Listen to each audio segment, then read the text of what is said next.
sempre vai surgir alguém temos o que vai chat se deixar. GPT, Sabe por quê? É isso. a inteligência artificial É pela isso. frente. Você percebe que está tudo evoluindo muito rápido? Observe nos últimos 20 anos o avanço que nós tivemos. A inteligência artificial chegou para ficar, é um negócio fantástico. Você hoje não tem mais como pensar a vida futura, atual e futura sem a inteligência artificial. É verdade. Quer ver uma coisa? Você fala em inteligência artificial, quer ver um filme para mim que quem o pensou e concebeu, foi fora da curva? Matrix. Matrix é um filme de 1999, sabe? E ele trata tema que hoje a gente vê que é atual. E até os filmes reproduzem a ideia, né? Do Matrix. Então, você percebe a genialidade do cara? Em 1999 ele pensou algo que ele já falava, inteligência artificial também, ele trata sobre isso, e ele traz um tema que hoje é atual. Então é um filme futurista, feito em 1999, e ele traz uma realidade que hoje a gente está vendo que daqui a pouco vai acontecer. Você vê, né? Que visionário. E aí a gente vai remeter também aos... Como o Van Gogh que foi valorizado depois, mas grandes gênios, né? Pessoas que construíram grandes teorias e que puderam depois ser bem aplicadas, né? Não pseudociência, mas assim...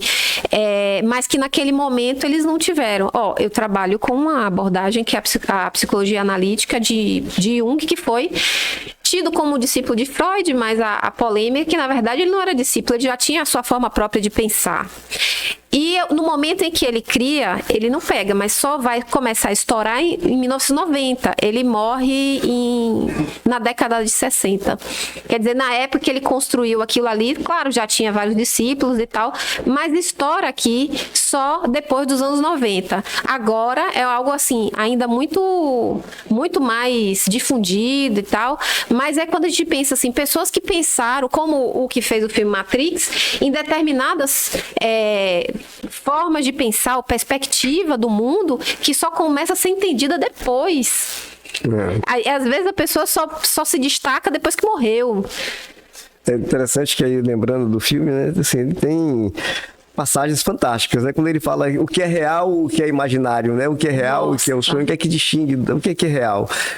E tem uma parte que ele tem muito a ver com o que ele está falando, que ele diz que é preciso libertar a mente. Quando o Morfeu diz para Neo que é preciso libertar a mente. E para libertar a mente, era preciso se livrar de 3 coisas. E aí ele fala que as 3 coisas que o homem deveria se livrar seria o medo, a insegurança, salvo engano, o medo, insegurança e são 3 coisas: medo, insegurança e tem uma coisa que tem a ver com fé, medo, insegurança e descrença. Pronto. Nossa. Medo, insegurança e descrença. Isso é muito espiritual, né? E você vai encontrar todo o paralelo na filosofia oriental. Medo, insegurança ou incerteza. Sim. E descrença. Então, assim, e a gente falou aqui da questão de autoestima elevada, de ter uma segurança muito grande no que faz, não é isso que isso é importante. É importante que você tenha, você confie no que você faz. Você não levar tanto a sério a estrutura que é dada atual da sociedade, né?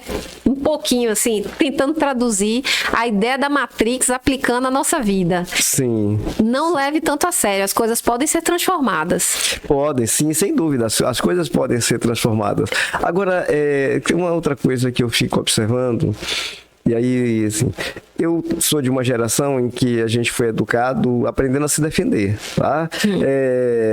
Minha mãe dizia, se alguém lhe der um tapa, dê 2, né? Não chegue em casa apanhado.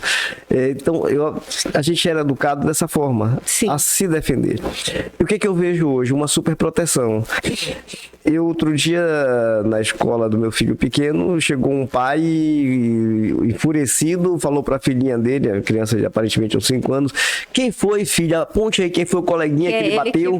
Quem foi? Ele veio assim, quem foi, filha? Aponte aí quem foi o coleguinha que ele bateu. Ora, será que ele queria bater numa criança? O que ele queria fazer com essa criança? Pois é. Então, assim, o exemplo que ele está dando para a filha, essa superproteção, será que ele não está criando uma pessoa frágil? Qual é a sua concepção? Ah, excelente essa pergunta. Eu vou remeter ao livro de novo, lembrando de uma coisa assim, que me tocou, que é ele falando assim, que uma mãe, uma mãe médica, né? Então já tinha um certo nível de educação formal, e ela vai, a mãe, aliás, não era médica, mas ela tinha uma formação educacional alta, né? Com mestrado, doutorado, e levando o filho para o médico.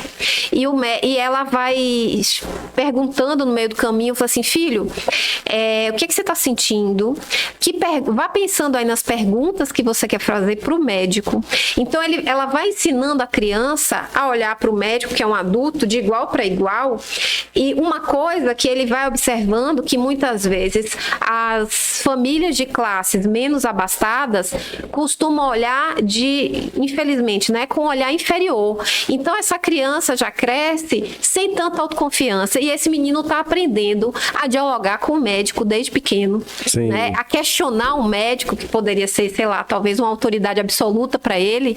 Mas, assim, a forma de criar uma criança realmente vai interferir no que ele chama de importante para se destacar, que é a autoconfiança e também a resiliência, né? Exato. Lidar com os próprios fracassos e não se deixar abater por eles, e também buscar formas dele mesmo se defender, porque realmente, se você tem uma situação em que uma criança sofre uma agressão e esse pai é que vai defender o tempo todo essa criança, sem dar recursos para essa criança se desenvolver ou se defender, como é que ele vai ser adulto no mundo?